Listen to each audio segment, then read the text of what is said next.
You are now live. Yeah, Schlock West in the morning, Dash Radio, the Spin Room. You know what it is. What up, ladies and gents? Welcome to the Spin Room. I'm your man, Bigg Pwee. We gonna pop off on this Monday. Hope everybody had a wonderful weekend. Enjoyed your weekend, man. You know what I'm saying? But we gonna get the Monday afternoon popping with my girl Big Les with the entertainment report. But you know how we do before we get started. Right down below, ladies and gents, right down below, subscribe to this YouTube page. Click on that bell because we post a new video Monday through Friday. Plus, give us a thumbs up, all right? Right there. Go bing. Click on that, and then when you click on that, yeah, bing. Share that with your family and friends because we are trying to get this YouTube page on and popping, and we need your help, all right? Also, we're on all podcast platforms, Apple, Google, Spotify, and Anchor, right? So make sure that you subscribe and you share there too. So wherever you get your podcast, you can find the Spin Room, all right, man? Let's get the party started with my girl, Big Les, with the entertainment report. Let's go, Les. Let's do it. Okay, guess what, somebody? You guys, I'm telling you, one of your cutest, most talented, and youngest actress has just earned her way into the Guinness World Record. Yes. Do we know who I'm talking about? Yes. Blackish. I was about to say Blackish. Yes, Blackish star Marsai Martin. Congratulations. She has just garnered the title for the youngest Hollywood executive producer for her breakout film, Little. Congratulations. If you don't know the backstory, right, the idea for the movie began in her living room where she first brought the idea to her parents. They workshopped it a little bit. She took the proposal to Blackish creator Kenya Barris, and then in her own words, the rest was history. Now, here's the irony. Marsai was born 14th of August in 2004, and then 14 years, 241 days, when Little was released, it was April 12th, 2019. So, wow. Right? Isn't that crazy? Wow, that's crazy. That's dope. Very dope. And I had a chance to, last year I met her mom at a party who actually came and introduced herself to me because she was a fan from the dancing and all that other stuff. But I just had to give her props for all that she is doing and what they're creating and stuff and all the projects that they have coming up. So amazing, amazing stuff. I mean, when you look at somebody that young, that shows you that the sky's the limit for you.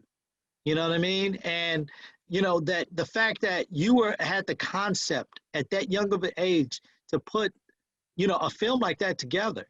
Yeah. I mean, really, man, it's nothing but love. Salute. Absolutely. And speaking of Blackish and young women making big moves, actress Yara Shahidi, also from Blackish and Grownish, has been cast as Tinkerbell in Disney's new live-action Peter Pan film, which I'm really excited to see myself, y'all. You don't understand. The film is going to be called Peter Pan and Wendy, and it's also going to star Jude Law as the villain, Captain Hook. And this is going to be the latest Disney live-action remake we all know about, like Aladdin, The Lion King, Mulan. And I don't know if you guys had a chance to see when Yara Shahidi put out her Barbie Shiro Vogue. Yes. Did you see that? Yes. Mm-hmm. Yes.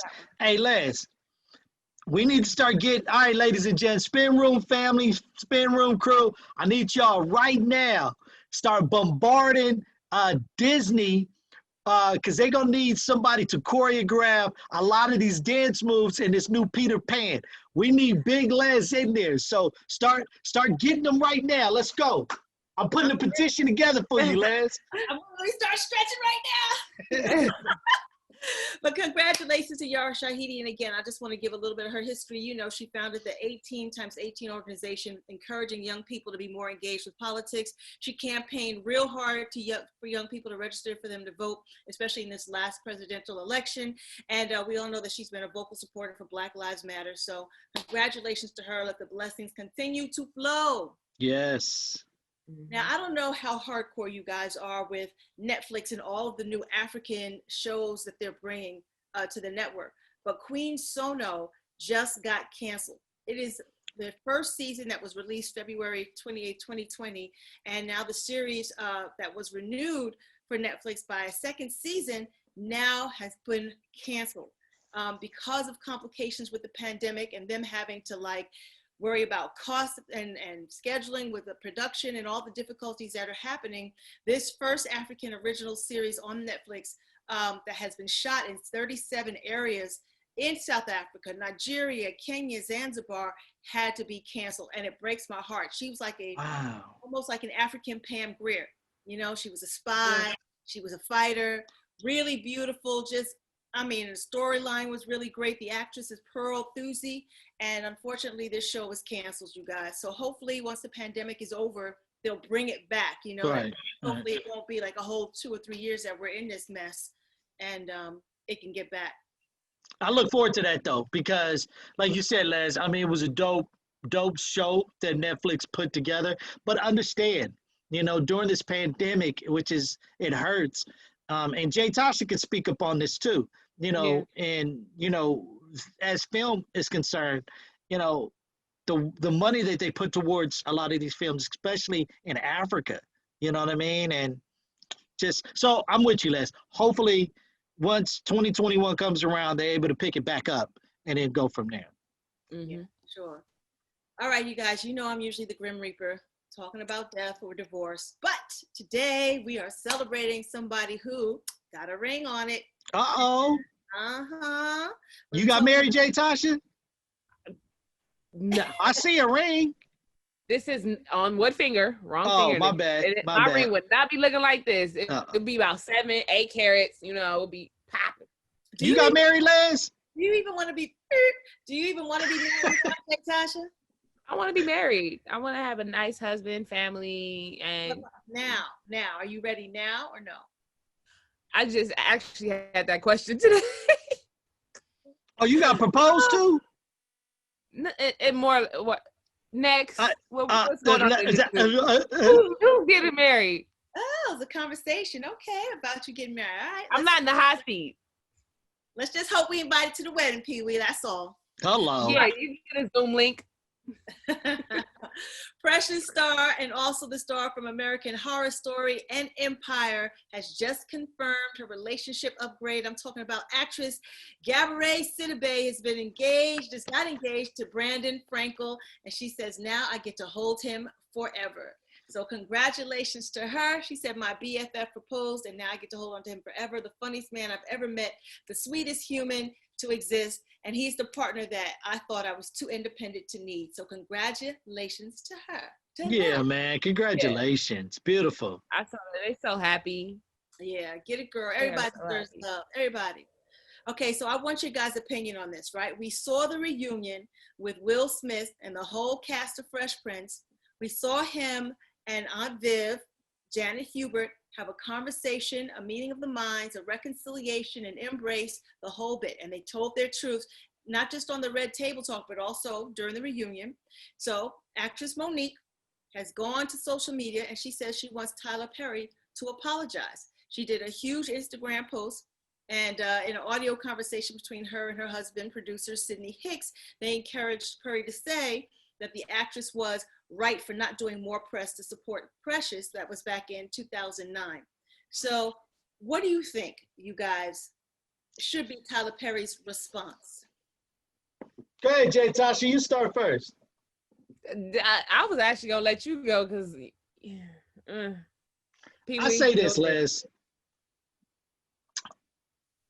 Monique has been on her soapbox for a while, trying to, you know, speak her truth, say what she needs to say, and everything like that. To ask Tyler Perry, even though she asked then, but to ask again for an apology, I really don't think you're going to get this apology. I really don't think so. I really think, me personally, because Monique is my girl, I love her to death. I think Monique, and it's just my personal opinion, I can't speak for nobody else, I can't speak for her. But my personal opinion, I think Monique needs to start doing her own projects. Let this go, start doing your own projects, you know what I'm saying? See if Netflix will pick it up, Amazon will pick it up, somebody. I mean, get our man Brett Dismuke over there at UMC to pick up one of your projects. Let it go. Start your own and get on that Tyler Perry platform where, now, you can be the woman instead of trying to, as they say, you got white ball. Okay, let's move on. That's just me. I agree, 100% agree. Clearly, if you don't like what's going on there, go create your own. Like, go do your own projects where you can have full control and you get to say what you need to say and not have nobody, quote unquote, white ball you looking at somebody else's pocket, make your own money, and you ain't got to worry about that. So, it's not going to Netflix, FYI, because she had an issue with Netflix trying to offer her money to do her comedy special. So it's not going to Netflix. I'm telling you that now. Yeah. My thing is anytime you have to ask someone for an apology, it's not authentic, it's not heartfelt. Why do you even want it if they don't mean it, right? What's it going to do? And if they're going to do it, it's for a political stance or there's something that they're going to gain on their end in order for them to be forced to have to make an apology. Why would you even want that? If somebody doesn't come to you to say, I'm sorry, then you don't need it. Move on, let it go, create your own stuff like y'all said. All right, let's dip on over to some more happy stuff, some more funky music. And especially since we're here at the year end, we're going to see what Spotify's most streamed artist is of 2020. Who do you think that is? Tasha, go. Meg Thee Stallion. No. Roddy Ricch. No. Cardi B. No. Oh, dang, I was just about to say that. Cardi B. Beyonce. Nope. Nipsey Hussle. Nope. No way, Bad Bunny. Bad Bunny is the most streamed artist of 2020. This Puerto Rican superstar, his music platform is huge. We're talking 8.3 billion streams globally. Latin Grammy winner, major hit maker, released a new album last week, led the top 5 list that include, which also includes with Spotify. We're talking about Drake comes after him, J Balvin, Juice WRLD, and The Weeknd. But number one, woo, Bad Bunny doing it. Ooh. So did they just open up Spotify in like Brazil and all these Latin countries or something? Like, well, we sleep on Latin music. We forget Latin music between South America and all these other countries has been huge. And for them to finally get a platform, even if we remember when, oh my God, what's his name from Puerto Rico also came out? Ricky Martin? No, not even Ricky Martin. Rapper, oh my God. Rapper from Puerto Rico. Yeah, Pitbull? Yeah, not even Pitbull. I can't think right now, sorry. Yeah. But it was huge. It was a huge platform. And these Latin countries, they're so hungry from music and artists that represent them. Yeah.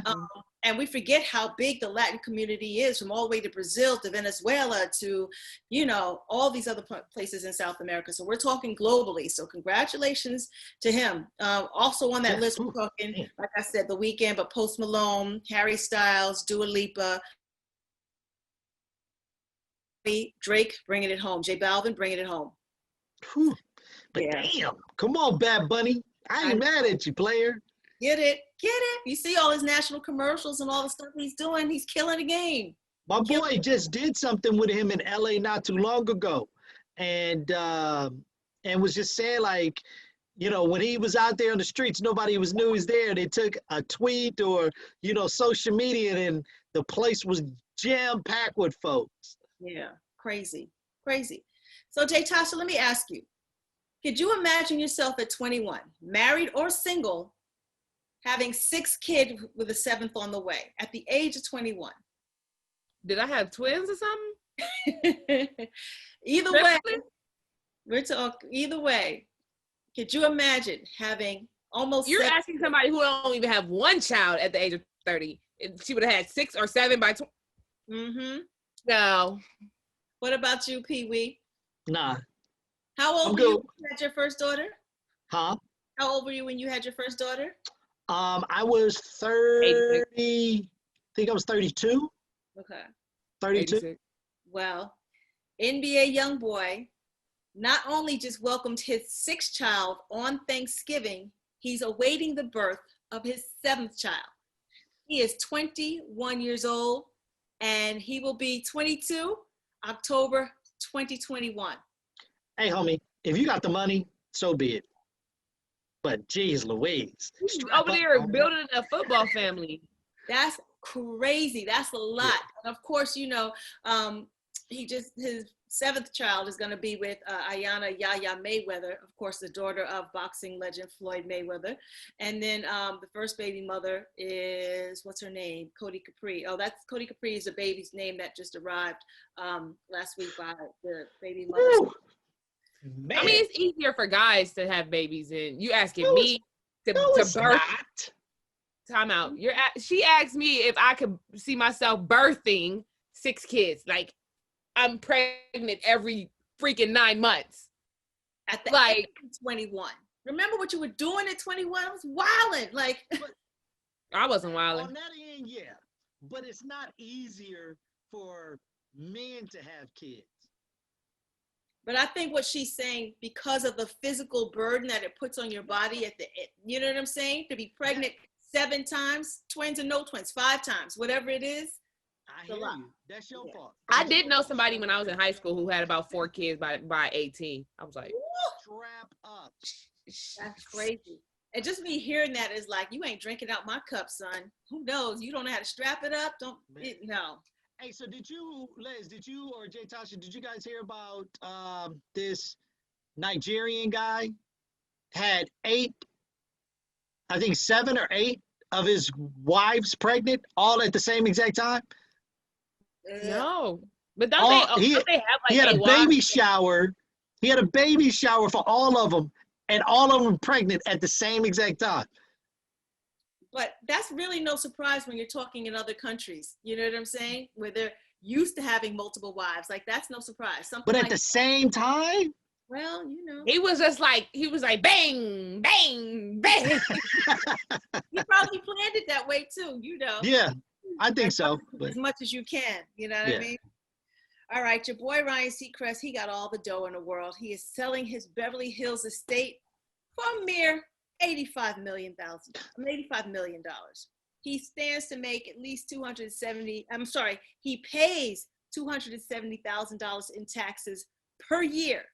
Just taxes, but he can make up to $35 million if he gets his asking price. So he bought it for $39 million back in the day from Ellen DeGeneres, spent another $2 million on the adjacent property, and now is trying to sell this one for $85 million. I want the Ryan Seacrest deal of life, not on the house. Well, I mean, he's executive producer on Keeping Up with the Kardashians, and they each get $1 million per whatever. So I know what he racking up money, so he could afford that. Absolutely. More power to him. So, aren't they killing the Kardashians? yeah, but they're also talking about the Kardashians going to Netflix. So even if this is this or one more season for them, but they're talking about, they're not going away. Netflix overseas, they about to be Right, raking in the dough, boy. Raking in the dough. They're not going away. Residual checks. Shit, we need a show like that. How did it get so big? I have no idea. Pop culture just grabs onto them, and whatever. I can't. All right, let's talk about your boy Mike Tyson real quick. Even though we all saw the fight, and I think we all have agreed around the globe that Mike Tyson looked amazing, lost 100 pounds, should have won the fight. He didn't against Roy Jones. But there's a story that came out that surfaced, and this is from U-God of the Wu-Tang Clan, that he accused him being Mike, of robbing U-God's mom and pulling out her earrings back in the day. We're talking like 93 and 94. Now, Mike Tyson has always been an open book. He's always said that he's a product of his environment in Brownsville, Brooklyn. If you've never been to Brownsville, Brooklyn, it's like going to Nickerson Gardens here on the West Coast or any other hood you could imagine. It's like the city of God where the young kids is like strapped up and ready to snatch whatever. And Mike explained that he felt like he had caused his own mother a lot of trouble when he was younger. And he's also talked about, being hurt and stuff. So what he's done is that he's really apologized to you, God, for anything that may have happened in his past. So he didn't deny it. He's just like, I probably did. It was probably me, so. But why now? I mean, I know you guys might have had this conversation already. Why is it coming back up again? I don't know. Maybe there's another new Wu-Tang project that's coming up for him to say it in an interview, or because Mike is back in the ring now, everybody wants to put their 2 degrees of separation and stuff, in the forefront. So riding the wave, getting on the hype. Yeah, exactly.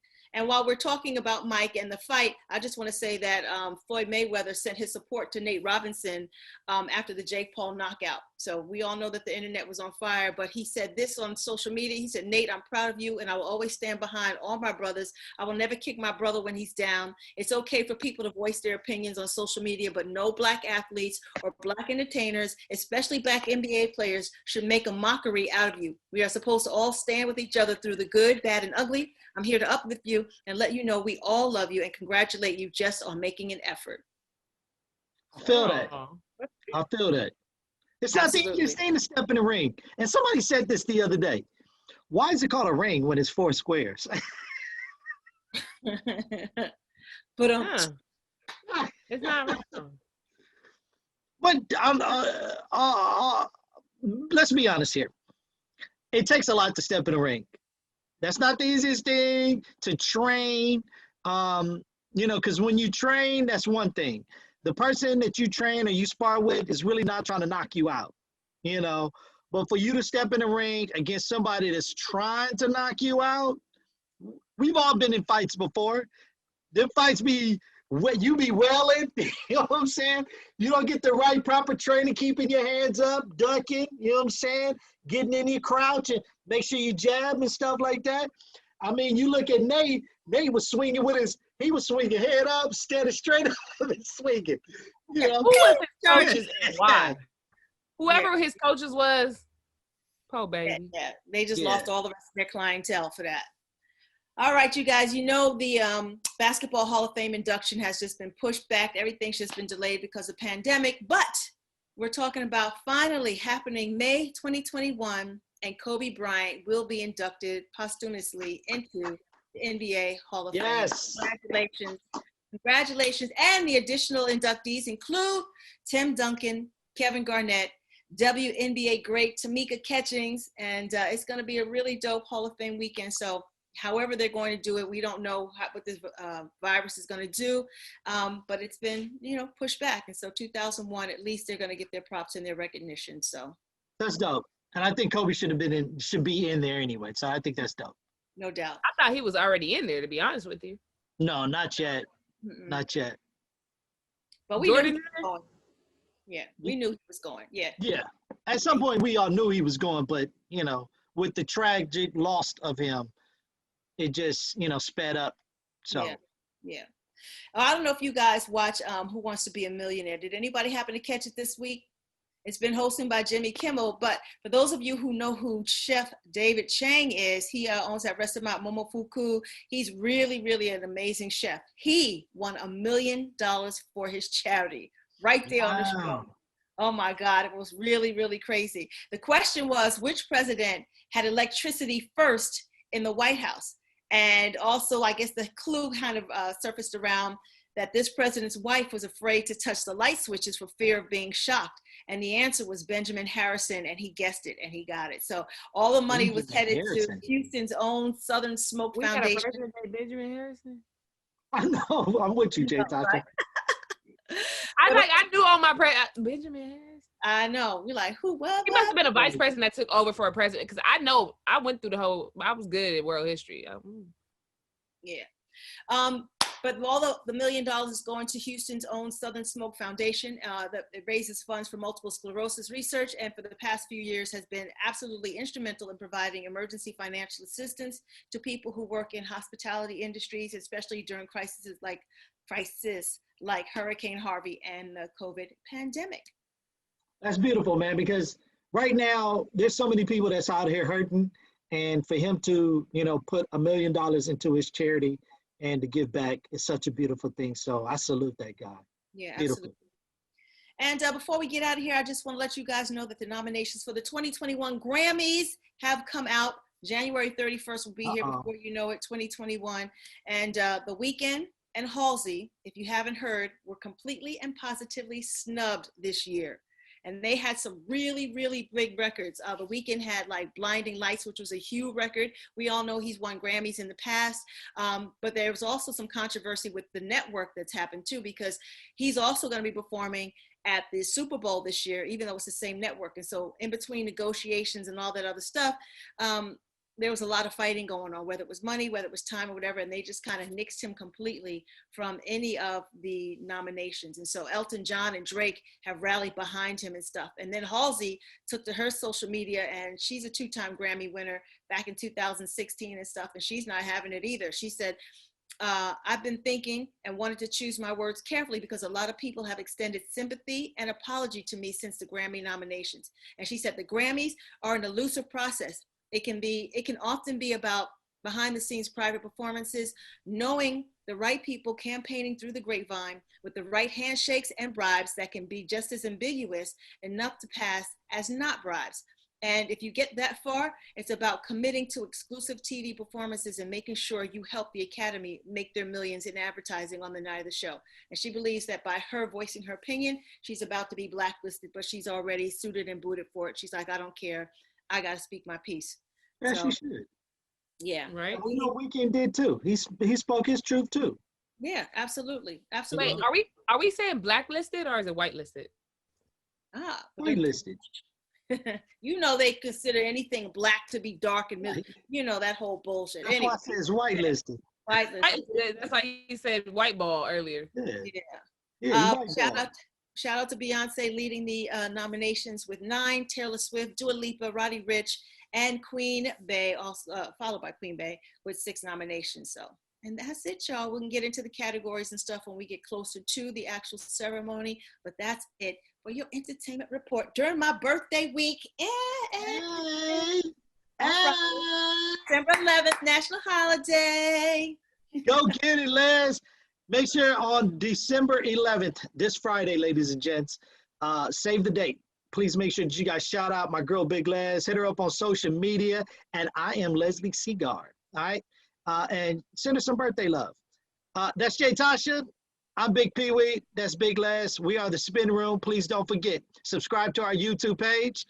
Click on that bell. Give us a thumbs up. And also on all podcast platforms, on Apple, Google, Spotify, and Anchor. Please subscribe and share there too. You guys enjoy your Monday. We'll see you tomorrow. Bigg Pwee's One Gotta Go and Topic Tuesday. All right, man? You guys enjoy your Monday. Peace. Yeah, you are now live